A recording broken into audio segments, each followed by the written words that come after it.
Tonight I wanted to talk about gapers. You may know them as Jerrys, Joeys, newbies, punters. If you ski or snowboard, you know what I'm talking about. If you don't, let me help you out. You can spot them. Look for the guy with his goggles on upside down. Or look for the snowboarder in the mossy oak camo jacket. Or look for that skier with the skinny skis and the rear entry boots and all those lift tickets from all the places they've skied in the past 20 years since they bought that jacket. You know, the term gaper comes from the gap. It's that gap between your goggles and your helmet. You know, if you're a skier or snowboarder, you know, you don't want a gap there. You don't want that gaper gap. This guy is a textbook gaper. Now, I have a confession to make. I used to be a gaper. Check out my sweet one piece. This was the 80s, but that was not in style then either. Neither were the glasses. My buddy, you can see he's got jeans, he's got gaiters. I think we use a whole can of Scotch Guard on those jeans. That's what we used to call cans of ski pants. Here's the thing about gapers, though, is we need them. Because we live in a ski town, it's a ski community, and skiing and snowboarding have a lot of challenges. It's a very daunting sport to learn. It's expensive. There's a lot of gear. There's a lot of stuff to figure out. Did I mention it's expensive? You know, there are a lot of the skiers who try it for the first time don't ever come back. And even more, never even try. And it's one of the reasons that ski visitation has been fairly flat for really the past 40 years. This is a chart that shows annual skier visits in the U.S. from 1978 until last year. A skier visit is one skier skiing one day. So if you have a season pass and you ski 20 days, you added 20 to this chart. It's been sort of floating for the past several years between 50 and 60 million annual visitors. The typical skier is skiing 4.5 to 5 times a year. So that means about 13 million skiers and snowboarders in the U.S. For some perspective, Disney World does 40 million visitors annually. And, you know, at this same time, this 40 years, the U.S. population has grown by 40%. One of the bright spots over the past couple decades has been snowboarding. You know, snowboarding actually brought in a lot of new participants into the sport. And the peak years in snowboarding coincide with the peak years in skier visitation. So at its peak, snowboarding brought in about 18 million annual visitors, so close to a third of the total visitation. It's declined a bit since then. It's down to more around 13 million snowboarding, the rest skiing. The good news is snowboarding brought in a lot of new technologies, brought in wider skis. Ski manufacturers saw that snowboards were easier to turn, easier to get through some of the crud snow. And so they started adopting some of those technologies, and that's why you have deep side cuts and wide skis, rocker skis. All these are things that skiing borrowed from snowboarding, just like snowboarding borrowed a lot of technology from skiing early on. Unfortunately, snowboarding has not been able to fend off some of the demographic waves that are really impacting the sport and really impacting potentially a lot of our mountain communities. This is skier visitation for those 50 and older.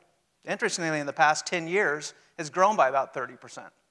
That's not because older people are taking up skiing and snowboarding. It's just because the skiing and snowboarding population is getting older.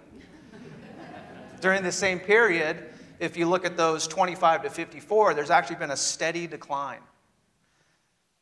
The most troubling thing, though, is if you look at 25 and under. 25 and under, that demographic has lost 30% of its visitation over the past 10 years.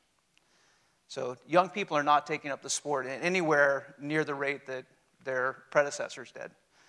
And what's to blame for this? Well, it's Snapchat, it's video games, it's Facebook, it's mobile phones, it's 358 channels on the TV, and all the other entertainment options that are out there. This isn't dissimilar from a lot of other outdoor activities.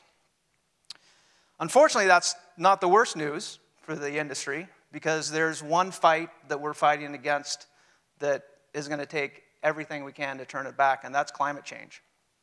A study came out last year says that here in the Northeast, our winters by 2050, less than 30 years from now, are going to be reduced by about half. Now, for a ski area, Christmas is a very critical period. It's your highest demand period. As we all know, when we try to go into the grocery store here in Stowe during Christmas period, there are a lot of people in town. They're paying a premium. If we lose that Christmas period, that's a big problem for ski resorts. And we can measure the impact of climate change now. We can measure it in reduced snowfall, reduced snowpack, elevated temperatures, and a shrinking season. In the Alps, the signs are everywhere. Take this literal sign, for example. This is what skiers saw last year in Crans, Montana, in Switzerland. A lot of the infrastructure in the Alps it's built on glaciers, and the glaciers are melting. So it's literally melting away underneath the infrastructure. Now, here's an interesting point. You've heard a lot from the current administration about saving jobs in coal. The coal industry employs about 75,000 people in this country. The ski industry employs about 76,000. That doesn't even account for hotels, shops, restaurants, all the other things, all the other businesses in our mountain communities that make our economies thrive. Protect Our Winters, which is an organization of climate advocates started by skiers and snowboarders, they estimate that the total halo effect of the industry is about 120,000 jobs. I mean, you can look at this theater right here and see what skiing brings to a community. This theater would not exist if it didn't live at the bottom of a ski hill. So it's really important that we try to diversify our communities. That's probably one of the most important things that we can do.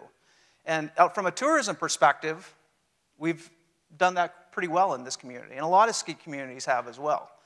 We've built a year-round tourism infrastructure and a real year-round tourism community that is viable in the summer, the winter, the fall. We have spas, we have zip lines, we have all sorts of activities that, you know, it's sort of irrelevant what season you're here. And that's probably the most important thing that we can do in our communities to fight off the threats that are facing our industry.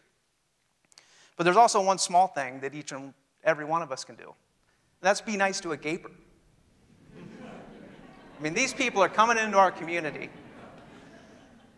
They're passionate about what they're doing, just like we're passionate about it. So if you're out there and you see them, don't pull out your camera and take a picture and post it on Jerry of the Day. Talk to them. Welcome them. You know, we need them as allies. Hey, if you're a snowboarder, hang out with a skier. If you're a skier, hang out with a snowboarder. You know, we're all in this together. We have to have allies in our fight against climate change. We need to bring people into our communities. So if I leave you with one message, it's be nice to a gaper. Thank you.